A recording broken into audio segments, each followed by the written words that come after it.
राहुल शेवाले जी। धन्यवाद अध्यक्ष महोदय।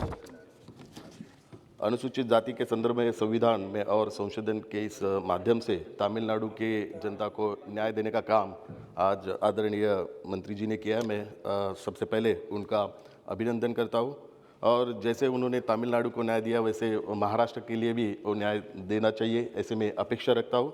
महोदय, इस विषय में मैं महाराष्ट्र राज्य के बारे में कुछ कहना चाहता हूँ। 2018 में महाराष्ट्र के तत्कालीन सरकार ने नौकरियां और शिक्षा में मराठों के लिए 16% आरक्षण को मंजूरी दी थी।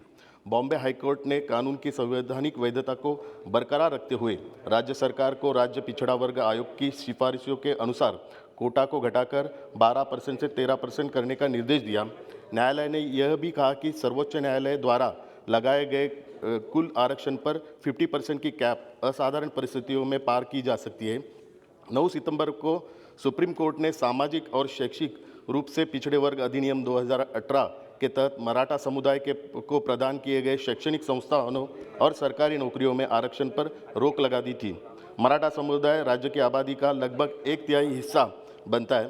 सर, अदालत ने यह भी स्पष्ट किया कि स्नातकोत्तर चिकित्सा पाठ्यक्रमों में मराठा कोटा के तहत पहले से किए गए प्रवेश प्रभावित नहीं होंगे।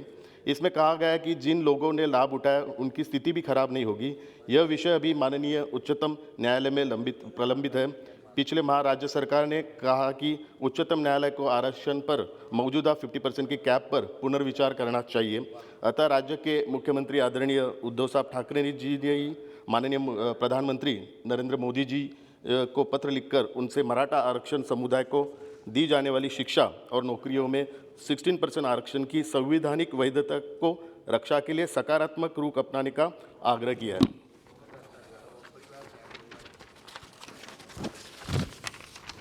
महोदय, राज्य सरकार का कहना है कि उच्चतम न्यायालय में मामले की सुनवाई के गतिरोध को केंद्र सरकार के स्तर पर ही हल किया जा सकता है।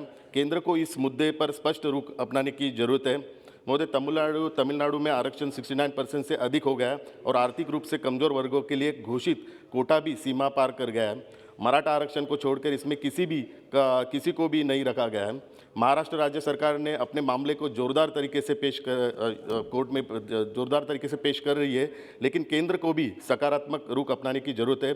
यह केंद्र सरकार के लिए अपना एक पक्ष स्पष्ट करने का एक उचित अवसर है।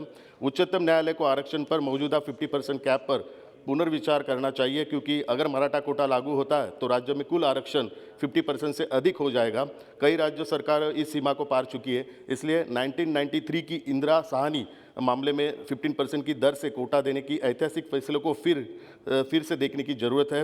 अगर केंद्र इस मुद्दे पर सकारात्मक रुख अपनाता है तो ऐसा हो सकता है कि महाराष्ट्र में मराठा आरक्षण मंजूर करने का मार्ग प्रशस्त हो सकता है। तो मैं आदरणीय मंत्री जी से अनुरोध करता हूँ कि माननीय उच्चतम न्यायालय में इस विषय की सुनवाई में केंद्र सरकार सकारात्मक रुख अपना कर महाराष्ट्र के इस महत्वपूर्ण विषय को सुलझाकर मराठा आरक्षण को संवैधानिक दर्जा प्राप्त करे। दूसरा, जो धनगर समाज का आरक्षण है उसके बारे में मैं सरकार का ध्यान आकर्षित करना चाहता हूँ।